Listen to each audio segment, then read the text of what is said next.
자, 우리 이제 히브리서 5장 말씀 듣도록 하겠습니다. 5장. 대제사장마다 사람 가운데서 택한 자이므로 하나님께 속한 일에 사람을 위하여 예물과 속지 않은 제사를 드리게 하나니 그가 무식하고 미혹된 자를 능히 용납할 수 있는 것은 자기도 연약에 휩싸여 있습니다. 그러므로 백성을 위하여 속죄제를 드린 것 같이 또한 자신을 위하여도 드리는 것이 마땅하니라. 이 존귀는 아무도 스스로 취하지 못하고 오직 아론과 같이 하나님의 부르심을 받은 자라야 할 것이니라. 또한 이와 같이 그리스도께서 대제사장 되심도 스스로 영광을 취하심이 아니요 오직 말씀하신 이가 그에게 이르시되 너는 내 아들이니 내가 오늘 너를 낳았다 하셨고, 또한 이와 같이 다른 데서 말씀하시되 내가 영원히 멜기세덱의 반차를 따르는 제사장이라 하셨으니 그는 육체에 계실 때에 자기를 죽음에서 능히 구원하실 이에게 심한 통곡과 눈물로 간구와 소원을 올렸고 그의 경건하심으로 말미암아 들으심을 얻었느니라. 그가 아들이시면서도 받으신 고난으로 순종함을 배워서 온전하게 되셨은즉 자기에게 순종하는 모든 자에게 영원한 구원의 근원이 되시고 하나님께 멜기세덱의 반차를 따른 대제사장이라 칭하심을 받으셨느니라. 멜기세덱에 관하여는 우리가 할 말이 많으나 너희가 듣는 것이 둔함으로 설명하기 어려우니라. 때가 오래되었으므로 너희가 마땅히 선생이 되었을 터인데 너희가 다시 하나님의 말씀의 초보에 대하여 누구에게서 가르침을 받아야 할 처지이니 단단한 음식은 못 먹고 젖이나 먹어야 할 자가 되었도다. 이는 젖을 먹는 자마다 어린아이니 의의 말씀을 경험하지 못한 자요 단단한 음식은 장성한 자의 것이니 그들은 지각을 사용함으로 연단을 받아 선악을 분별하는 자들이니라. 아멘. 하나님의 말씀입니다. 네, 여러분 우리 히브리서 우리 5장 말씀 통해서 주님이 주신 말씀 듣도록 할 텐데요. 여러분 계속해서 여러분들에게 말씀드리고 있죠. 히브리서 그 편지를 받고 있는 성도들은 어떤 분들이냐면 그 예수님을 믿는 것 때문에 고난을 당하고 심지어는 죽음을 당할 수 있는 정말 큰 어려움 가운데 있는 성도들에게 그들을 살리려고 그들의 믿음을 지키게 하려고 이렇게 하나님이 히브리서 기자를 통해서 쓰신 편지인데요. 여러분 히브리서 이 핵심은 그겁니다. 한마디로 우리가 당하는 고난 그 자체 때문에 우리가 믿음이 흔들리고 그러는 것이 아니라 예수님이 누구인지를 정확히 알지 못하기 때문에 예수님이 정말 누구인지를 정확히 알고 그래서 그 예수님이 누구인지를 알고 그 예수님을 계속 바라보고 그리고 그 예수님이 주시는 말씀 따라서 순종해 나가면 여러분들 주님이 우리를 고난에서 이기게 하시고 구원해 주신다. 이것이 바로 여러분 히브리서의 여러분 핵심입니다. 자, 그래서 여러분들 오늘 히브리서 여러분이 그 5장에서도 예수님이 누구이신지에 대해서 여러분들 말씀을 하고 있습니다. 여러분 예수님은 누구시냐면요 한마디로 대제사장이시다 이렇게 말씀합니다. 여러분 대제사장이 어떤 사람이죠? 자, 오늘 저와 여러분들 한번 어떻게 하면 지금 내가 히브리서 편지를 받고 있는 예수님을 믿으면서도 만나게 되고 당하게 되는 어떤 고난 그리고 심지어는 기가 막힌 고난, 큰 고난, 죽음 같은 고난 어떻게 주님이 그 고난을 이기게 하시고 구원해 주시는지 그것은 예수님을 바라보는 거예요.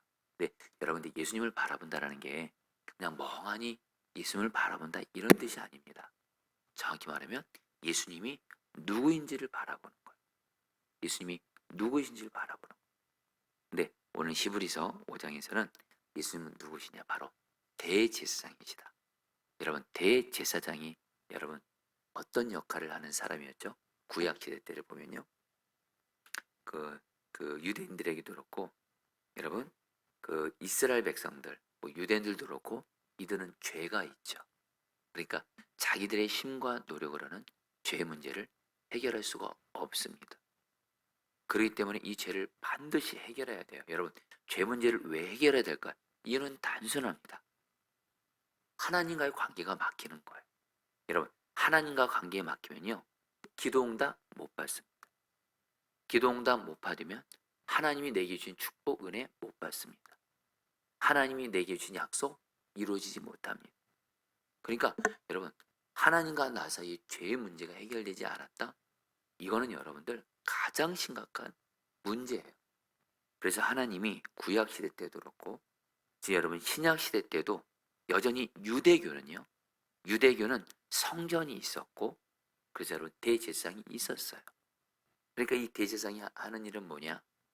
하나님과 하나님의 백성들 사이에서 이 대제사장이 그 유대인들, 이스라엘 백성들의 죄를 대제사장이 대신 가지고 성전으로 들어갑니다. 그리고 거기서 뭘 해요? 속죄 제사를 드립니다. 죄를 해결하는 짐승 제물을 통해서. 그러면 여러분 어떻게 되죠? 그 죄 문제를 하나님이 해결해 주세요. 그러면서 어떤 일이 생겨요? 대제사장이 드린 속죄 제사를 통해서 그 이스라엘 백성들도 그렇고, 그리고 특별히 우리가 알아야 될 건 이 대제사장 이 사람 자신도 죄인이거든요. 자기 자신도 죄 문제가 해결받아서 결국엔 하나님과의 관계가 회복이 되고, 결국에는 그때부터 하나님께 기도를 하든 뭘 하든 하나님께 응답과 기도 축복을 받는 거예요. 동일하게 여러분들, 오늘 주님이 히브리서 5장 말씀을 통해서 우리 모두에게 완전한 대제사장이신 예수님을 바라보라는 거예요.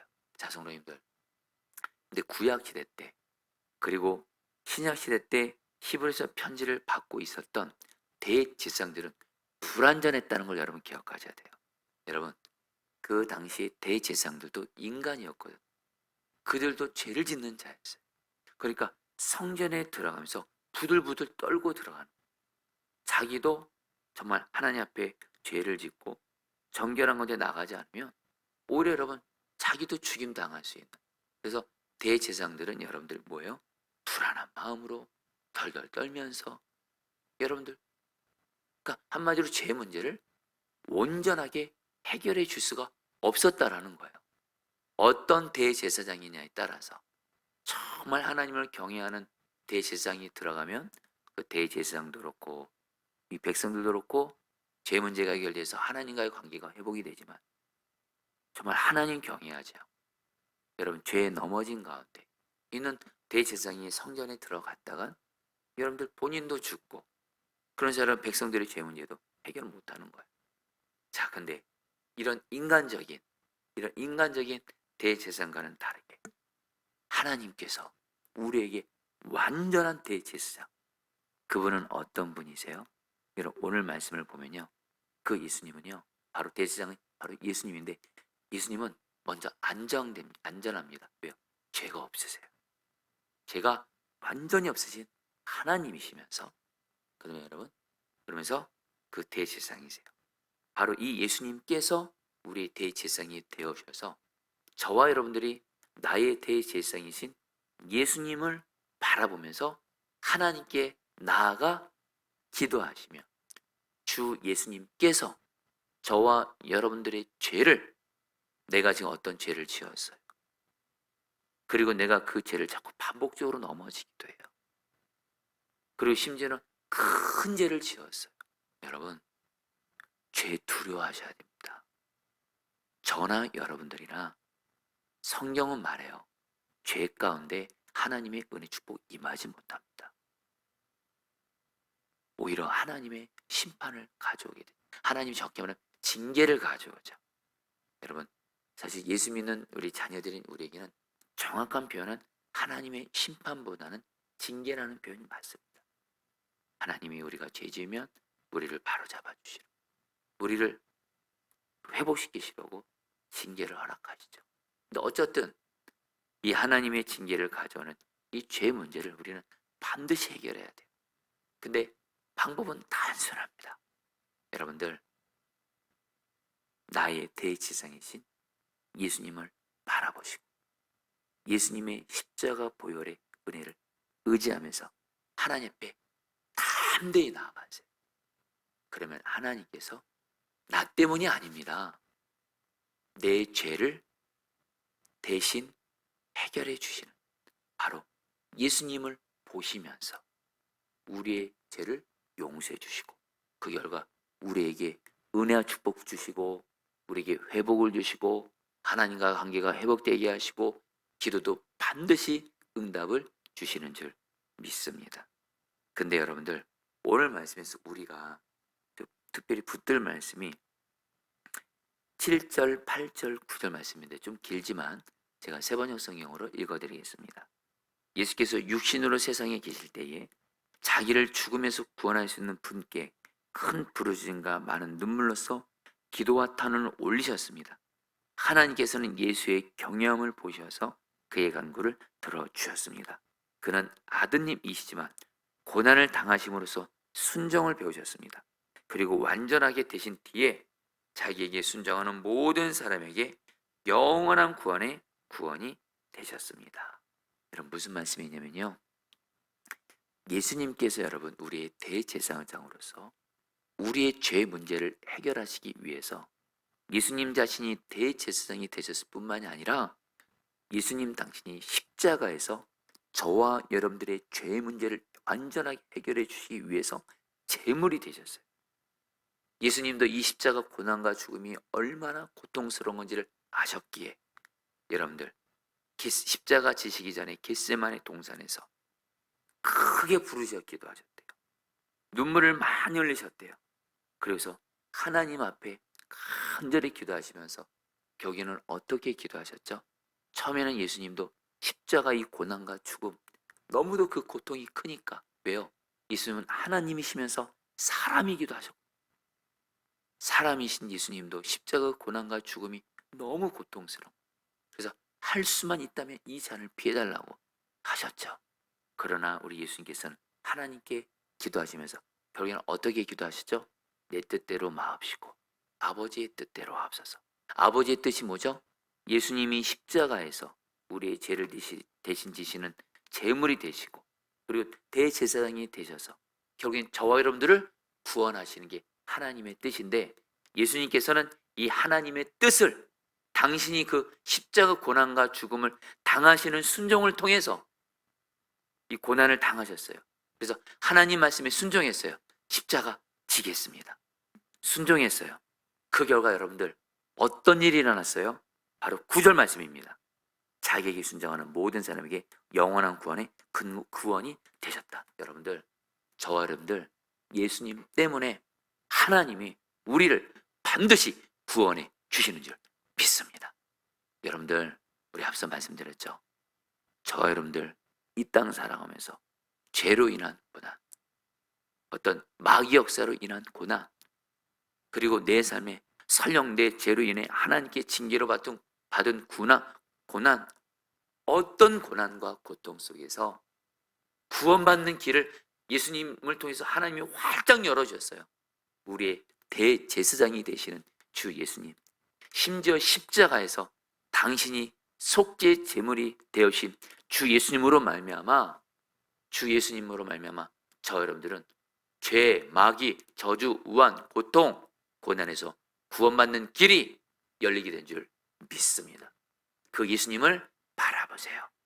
예수님을 바라보실 때 성도님들, 하나님이 우리에게 고난을 두 가지 방법으로 구원해 주세요. 하나, 그 고난을 이길 힘을 주세요. 그리고 또 하나, 그 고난에서 하나님의 말씀을 따라서, 뜻에 따라서 우리를 구원해 주세요. 여러분들, 오늘 저 여러분들 모두 다 다시 한번 지금 내 삶에 어떤 고난이, 예수 믿는 것 때문에 만나는 기가 막힌 고난, 어려움이 있을지라도 여러분들 다시 한번 고난 묵상하시면 큰일 납니다. 나도 고통스럽고 고난에서 고난에서 건져주시는 이기하시는 하나님의 은혜 못 누립니다. 오직 예수를 바라보세요. 나의 대제사장이신 예수님, 나의 죄를 해결해 주시고 그래서 나를 구원해 주시는 주 예수님을 바라보면서 하나님 앞에 담대히 나아가실 때, 오늘 성경이 말하잖아요. 자기에게 순종하는 모든 사람에게 영원한 구원의 근원이 되시고, 여러분, 예수님은 구원의 근원이세요. 여러분, 예수님께서 여러분들의 구원이 되십니다. 여러분의 가정의 구원이 되십니다. 특별히 여러분들 지금 내 사랑하는 가족들, 여러분, 내 가족들 중에 지금 어떤 고통과 죄의 마귀 역사로 인해서 정말 주님의 구원이 필요하신 분들이 있어요. 선포하세요. 예수 바라보면서 예수님이 우리 가족들의 구원이십니다. 지금 직장과 상황에 어떤 문제가 있어요? 예수님이 우리의 구원이십니다. 특별히 우리 김혜원 집사님도 예수님이 우리 김혜원 집사님의 구원이 되십니다. 여러분, 대제사장이신 예수를 바라보며 나아가는 자에게 예수님이 구원이 되어 주십니다. 오늘도 예수 바라보면서 믿음으로 나아가세요. 왜요? 예수님이 우리에게 영원한 구원의 근원이 되세요. 예수님을 바라보시면서 여러분 구원의 은혜를 받아 누리시기를 축복합니다. 여러분 다시 한번 좀 간절함을 나눕니다. 저도 그렇고 여러분도 그렇고 지금 구원이 필요하지 않은 사람이 없잖아요. 여기서 말하는 구원은 죄에서 단지 구원받는 이 은혜를 말하는 것이 아닙니다. 이 땅에서 살아가면서 우리가 당하는 여러 가지, 그러나 특별히 이놈의 마귀가 우리를 얼마나 고통스럽게 하고 힘들게 합니까? 이 모든 고난에서 예수님이 우리의 구원이세요. 그 근거는 대제사장이신 예수님이시기 때문에 우리 같이 함께 오늘 대제사장이신 예수님 바라면서 예수님의 구원이 내 구원 되도록 기도하도록 하겠고요. 이 한 가지도 여러분들 간단하게 나누지만 자세한 설명은 매일 말씀 기도를 참고하시는데요. 여러분 오늘 말씀에서 히브리서 저자가 예수님이 대제사장이라고 하니까 이것을 듣는 유대인들, 소위 예수님을 한때 유대교를 믿었지만 이제는 예수님을 믿게 된 여러분들 유대인들이 좀 혼란스러운 거예요. 왜냐하면 여러분 구약 성경을 보면 대제사장은 하나님이 아무 사람을 택하지 않습니다. 아론의 집안 출신에서만 대제사장이 나온다고 말씀하셨어요. 그래서 실제로 구약 시대도 그렇고 여러분들 지금 히브리서 그 저자의 편지를 받고 있는 여러분 유대인들도 지금 대제사장이 누구의 가문에서 나와요? 조상이 아론의 가문에서 나온 사람이 바로 대제사장이에요. 근데 여러분 예수님은 아론 가문의 출신이 아닙니다. 예수님은 어느 가문의 출신이죠? 다윗의 후손에서 나온 거예요. 그러니까 여러분 반박할 수 있죠. 무슨 예수님이 대제사장이냐? 그러니까 여러분들 이 히브리서 저자가 너희들이 성경 말씀을 아는 지식이 부족해서 너희들이 좀 신앙이 어리다고 말을 하면서 여러분 히브리서 저자가 잠깐 주제를 전환합니다. 잠깐 예수님을 바라보는 것은 잠깐 히브리서 7장에서부터 다시 얘기하기 시작하고 히브리서 5장과 6장에서 여러분 그 당시 예수님을 믿는 그 그리스도인들이 한마디로 너희들의 믿음이 너무 어리다라는 거예요. 성숙하지 않다라는 거예요.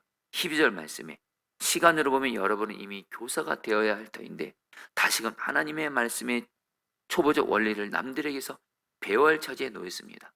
한마디로 그 당시에 교인들이 교회도 열심히 다녀요. 나름대로 말씀도 많이 배웠어요. 근데도 여전히 말씀을 잘 몰라요. 말씀을 잘 모르니까 여러분 어떻게 돼요? 하나님의 말씀을 알게 되면 이게 어떤 것이 하나님의 뜻인지 아닌지를 분별할 수 있는 지혜를 받게 됩니다. 근데 하나님의 말씀을 제대로도 모르니까 설교는 많이 들어요. 말씀을 배우긴 하는데 말씀을 여러분들 제대로 내 것을 안 만드는 거예요.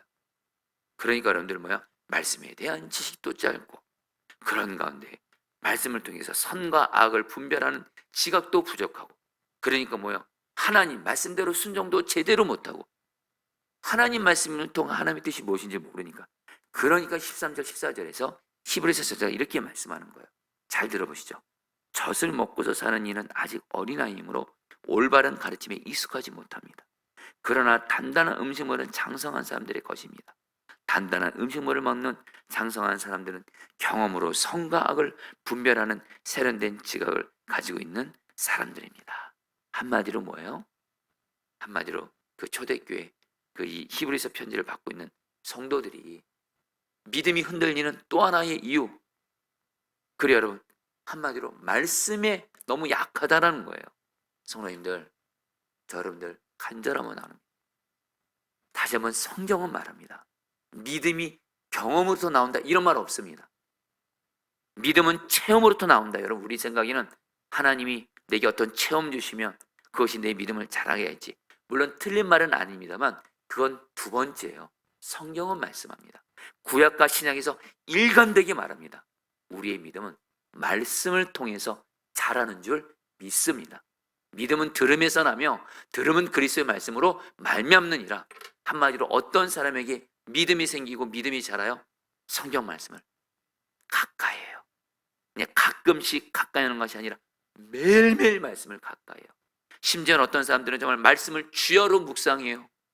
말씀을 먼저 가까이 하셔야 돼요. 특별히 예배 때 듣는 설교로만 이런 말씀 의존하시면 절대 안 됩니다. 설교 때 또 말씀을 잘 듣고 마음에 새기고, 개인적으로도 말씀을 읽고 공부하고, 그래서 여러분에게 매일 말씀 기도를 하게 하는 거예요. 그리고 매일 말씀 기도 읽을 때, 말씀을 읽을 때 단순히 내 개인의 어떤 그냥 단순히 읽고 묵상하는 이 수준에서 가면 말씀을 잘 모릅니다. 공부하셔야 돼요. 히브리서 이 말씀을 듣는 사람들, 예수님 그 아론 출신 아니까 대제사장 아니냐? 여러분, 오늘 히브리서자가 말해주는 거예요. 예수님은 아론의 출신은 아니지만 여러분, 성경에서 최초의 제사장이 나옵니다. 창세기 14장에 멜기세덱이라는 사람이 나와요. 최초의 제사장이에요. 바로 예수님이 멜기세덱 그쪽에서, 그 출신에서 나왔다라는, 성경을 알아야 말씀을 여러분 그 믿음이 제대로 할 수가 있어요. 말씀을 알고 공부하고, 그리고 이 말씀을 가지고 여러분들 하나님의 뜻을 분별하고, 한 가지 더요, 그 말씀대로 반드시 순종까지 가셔야 돼요. 그래야 믿음이 자라고 믿음이 흔들리지 않게 된다라는 거예요. 성도님들, 말씀을 통해서 믿음이 어린아이의 신앙에서 성숙한 어른의 신앙으로 성장하게 되시기를 주의 이름으로 축복합니다. 우리 같이 함께 오늘 말씀 붙들고 여러분이 기도하도록 하겠습니다. 우리 첫 번째입니다. 8절 9절 말씀입니다. 그는 아드님이시지만 고난을 당하심으로써 순종을 배우셨습니다. 그리고 완전하게 되신 뒤에 자기에게 순종하는 모든 사람에게 영원한 구원의 근원이 되셨습니다. 자, 성도님들, 저와 여러분들은 다 예수님의 구원이 지금도 필요합니다. 죄로부터의 구원, 마귀로부터의 구원, 어떤 문제, 고난, 고통으로부터의 구원, 가정의 불행으로부터의 구원, 질병으로부터의 구원, 사람과의 관계로부터의 구원, 직장에서의 구원, 다 예수님 안에 구원이 있습니다. 이 시간 나의 대제사장이신 주 예수님을 바라보시면서, 예수님이 구원의 문을 활짝 여셨습니다. 예수님을 의지하여 나아가오니 나의 구원의 근원이 되시는 예수님, 나를 구원하여 주시옵소서. 우리 예수 바라보면서 주여 머무르시고 기도하시겠습니다. 주여, 주님 기도합니다. 예수님, 예수님, 예수님, 예수님, 예수님이십니다. 예수님, 우리에게는 예수님의 구원이 절대적으로 필요합니다. 내 영혼도 예수님의 구원이 필요합니다. 내 몸도, 병이 있고 아픈 내 몸도 예수님의 구원이 필요합니다. 나의 가정도 예수님의 구원이 절대적으로 필요합니다. 나의 직장과 사업장도 예수님의 구원이 필요합니다. 또한 우리 김혜원 지사님에게도 예수님의 구원이 필요합니다. 예수님, 우리의 영원한 구원이 되시는 예수님, 우리의 구원이 되시기 위해 십자가에서 우리의 대제사장이 되어주시고 속죄 제물이 되어신 주 예수님을 바라보니, 예수님 구원하소서, 예수님 구원하소서, 예수님 구원하소서. 간절하게 기도하고 믿음으로 기도함나니 예수님 우리를 구원하소서. 내 영혼을 죄의 마귀 역사로부터 구원해 주소서. 우리의 몸을 하나님 병으로부터 구원하여 주옵소서. 우리의 가정을 하나님 모든 고통과 불행과 저주와 우환에서 구원하여 주옵소서. 나의 직장과 사업장에서 하나님 구원하여 주시옵소서. 나의 힘든 가운데, 인간 가운데 있는 인간관계 가운데 구원하여 주시옵소서. 예수님, 우리의 영원한 구원이 되시는 주 예수님, 나의 대제사장이시여 십자가의 제물로서 나의 구원이 되시는 예수님을 바라보며 나아가오니, 예수님, 나의 구원이 되어주셔서 실제로 나의 삶에서 고난을 이기게 하시고 고난에서 하나님의 뜻이 풀어지는 구원을 허락하여 주시옵소서. 주님 감사합니다. 찬양합니다. 마지막으로 14절 말씀 붙들고 기도하겠습니다. 단단한 음식물을 먹는 장성한 사람들은 경험함으로 선과 악을 분별하는 세련된 지각을 가지고 있는 사람들입니다. 우리 같이 함께 기도하겠습니다. 하나님, 내가 하나님의 말씀을 단지 어린아이가 젖을 먹는 수준에서 머물지 말게 해주십시오. 정말 하나님의 말씀을 단단한 음식물을 먹는 그 정도 수준까지 정말 성경 말씀을 가까이 하고 매일 읽고 묵상하고 사랑하게 하시고, 그런 가운데 그 말씀을 통해서 선과 악을 분별하는 하나님의 뜻을 깨닫게 하시고, 그런 가운데 말씀을 통해서 깨닫게 된 하나님의 말씀을 순종함으로 말미암아 우리의 믿음이 어린아이 같은 신앙에서 머물지 않고 어른 같은 신앙으로 자라게 하여 주시옵소서. 마지막으로 저 몸으로서 기도하시겠습니다. 주여.